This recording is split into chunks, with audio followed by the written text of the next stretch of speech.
बिल्कुल आप ठीक proper answer is this. बिल्कुल आप ठीक फरमा रही है. As a student of Thank law, you very much. I am not a YouTuber. I am not a social media activist. I have spent now over 35 years doing this. So my responses, I assure you, will always be technical and rooted in some provision of the law and some reading of the case law. So Get proper answer at this forum. तो YouTubers बेचारे अपने जहन को तो नहीं इस्तेमाल करेंगे जो वो अपनी मेंटालिटी यूज करते हैं. अगर यहाँ से प्रॉपर जवाब आए, इंस्टेड ऑफ सेइंग कि मैं बाद में जवाब दूंगा, बाद में ना जवाब दी उसी वक्त कि बाद में और मामलात निकल आते हैं. I come here clothed in humility and I want to respond after referring to my books. I have no claim that I have an encyclopedic knowledge of everything in my mind at all times. Sometimes things have to be refreshed. Sometimes we learn every day. So we remain students of the law till we die. मैं लम्हा अगर लूँ sir, एक दफा मैं Sindh high court library में बैठा हुआ था. This is the beauty, sir. Both sides. Absolutely, sir. I also learn. If we are receptive, then the system goes. लम्हे में एक अगर वाकया मैं आपके सामने बयान कर दूं. Some years ago, I was sitting in the library of the Sindh High Court. Case हो रहा था, ब्रेक हुई, मैं नीचे लाइब्रेरी में चला गया just to look up something. Library के कोने में मैंने देखा किताबों का एक अंबार है इतनी ऊंची, उसके पीछे कोई साहब रजिस्टर खोले हुए नोट्स बना रहे हैं. एक PLD उठाती हैं, फिर SCMR उठाती हैं, नोट्स बनाती हैं. तो मैंने देखा ये कौन साहब हैं? बाकी सब लोग वहां समोसे खा रहे थे, चाय पी रहे थे. एक साहब जो थे वो धड़ाधड़ नोट्स बना रहे थे. करीब गया तो देखा शरीफुद्दीन पीरजादा साहब थे. मैंने कहा देखो सबसे ला इल्म कम इल्म आदमी यही था इस पूरे बार में. बाकी सब चाय पी रहे हैं, समोसे खा रहे हैं. He was sitting there. मुझे देखा, राजा इधर आओ, क्या कर रहे हो, कैसे आए. थी उनसे मेरी इतनी sir बेतकल्लुफी. But the point is, and he died a few months after that or a year after that. So till the very end, he was in his 90s then, sir. आप अप्रिशिएट नहीं करते, हम रोजाना बैठे आप लोगों से सीखते हैं, हम नोट करते हैं. And it's our privilege. It is our privilege to go back and look up the law and read. That is why this is. पहला सवाल ये होता है कि इसकी ब्यूटी यही है, when anyone is receptive, वो फिर improve करता है. If not, फिर वो वहीं. And he then told me the proposition he was researching. He said, देखो ये कभी मुझे ख्याल नहीं आया था इस बात का. ये आज आया है यहाँ बैठे हुए, मैं भी पढ़ रहा था तो मुझे ये ख्याल आया. सरदार खान हमारे बहुत प्रोमिनेंट लॉयर थे KP. I know. Whenever he would get a murder case, तो he would definitely go through section 302 every time. 302 सबको पता है, जो लॉयर्स है और जो लॉयर्स नहीं भी है, लेकिन he would go through that section of law.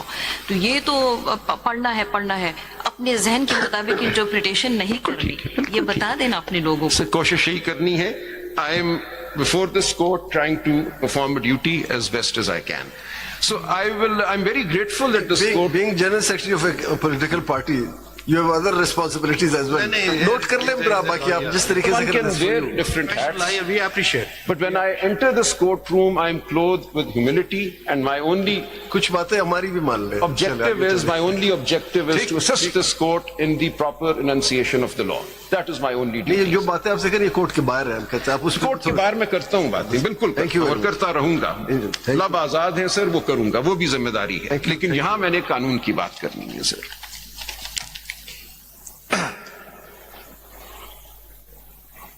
आपका बेसिक आर्गुमेंट का जो प्रेमिस है वो जहां तक मैं समझ The entire electoral process is a fundamental right. That is, I think that what you argued is that there was a constitutional deviation. Yes, which directly impacted fundamental rights. Which has invited this court to exercise the powers for complete justice. So kindly allow me. Would you like to elaborate what the constitutional deviation you mean by जी वो एक दो दिन से हम वो पढ़ रहे थे. I'll come back to that. What was this deviation? Because you refer to the constitutional history of Pakistan, in which the martial laws were imposed, and then there was an express deviation from the constitutional clauses, and later on the Supreme Court declared and then at times referred to the parliament. So in this context, what do you think is the constitutional deviation which was seen in the previous election? Sir, the explanation to Rule 94, the derecognition of the PTI as a political party, that is the heart of the matter. So दो तरह की deviations. Article 218, fair elections. Therefore, the election is no longer fair. So, if I may, if the elections were not fair, why didn't the Honorable Supreme Court struck down the entire elections? Could have done so, sir. Could have done so. मैं अर्ज करता हूँ. The Supreme Court, in fact, has, I would submit, restrained itself. That is the restraint that the Supreme Court has exercised. It could have struck down the whole election, and it has happened in the recent past in other jurisdictions. Courts have struck down the entire election. But here the court simply provided a mechanism for bringing things back to the electoral path. So this was a restraint that this court exercised, and we live with it. इतने ज्यादा power भी ना देखे उसे misuse कर खुदा ना खास्ता मिस देखिए ना, जिसमें कोई आ जाते इवन आप या कोई भी पार्टी आ गए ना सर। डेफिनेटली उसको अगर फुल नहीं आप कह रहे हैं ना, चलिए सर, मामला आ गया, आपने इसीलिए उस पर फैसला कर दिया। फुल इलेक्शन में अगर आता तो डेफिनेटली सर, मैं उसको दो तरह था उस पे तो सर, दो तरह की कॉन्स्टिट्यूशनल डिविएशंस हैं हमारी हिस्ट्री में, if I may. So there are two kinds of constitutional deviations in our history.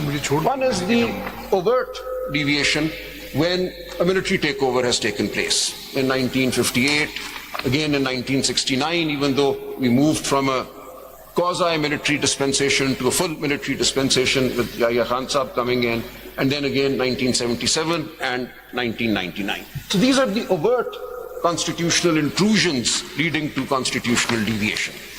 But then there is a second set of constitutional deviations that have happened. And these have happened, I would submit, more insidiously. They have happened under the color of the law. And they have been caused by functionaries purporting to act under authority given to them by the law. And this takes us to the Article 158(2)(b) cases, the dissolution of the assemblies.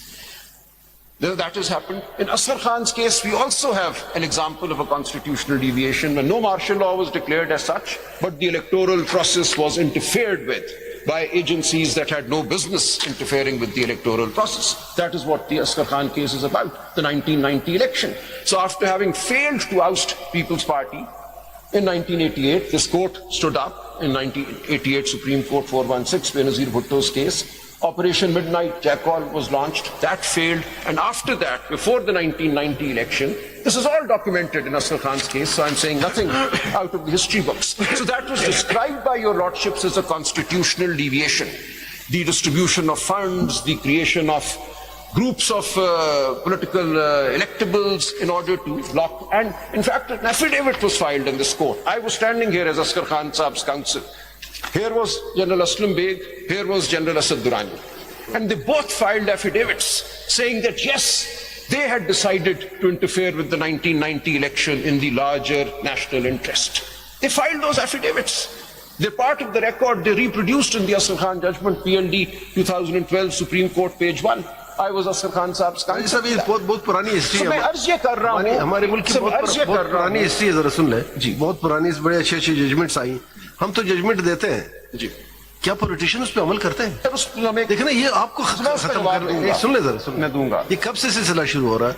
मैंने कल भी बात की, कोई ना कोई political party किसी भी दौर में उसमें बेनिफिशियरी होती है, फिर वो आके उस जो भी मामला होते हैं खुद खराब पे हमारे पास जजमेंट से बाहर जा रही है बात, इसका जवाब मैं बाहर दूंगा, मैं दूंगा, इसका यहाँ नहीं दूंगा, बाहर दूंगा। नहीं, मैं सिर्फ ये रिक्वेस्ट समझ ले सारी पॉलिटिकल पार्टी से कि आप सुधर जाए। यहाँ से दीजिए, आप बाहर बात करें। चले, मैं मौके पे दूंगा, अभी नहीं सर, अभी इसको छोड़ देती हैं। I don't want to be deviated from the case law.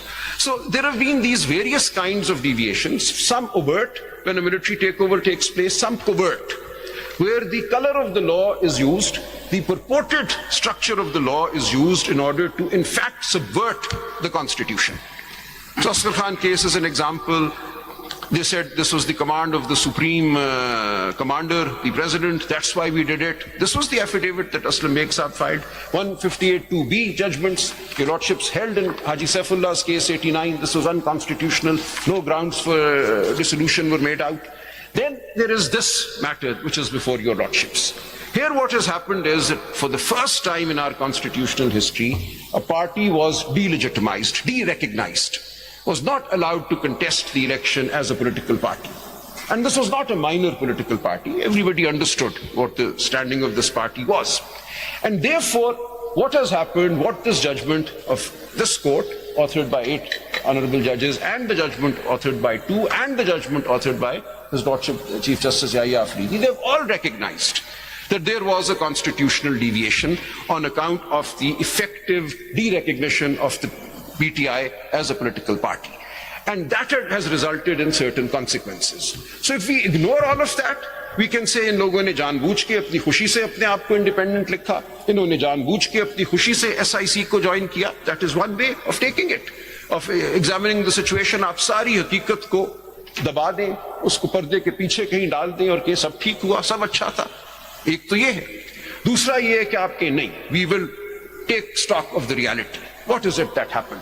So I submit 11 of your lordships have taken stock of the reality and said, no, PTI in fact as a party was contesting this election.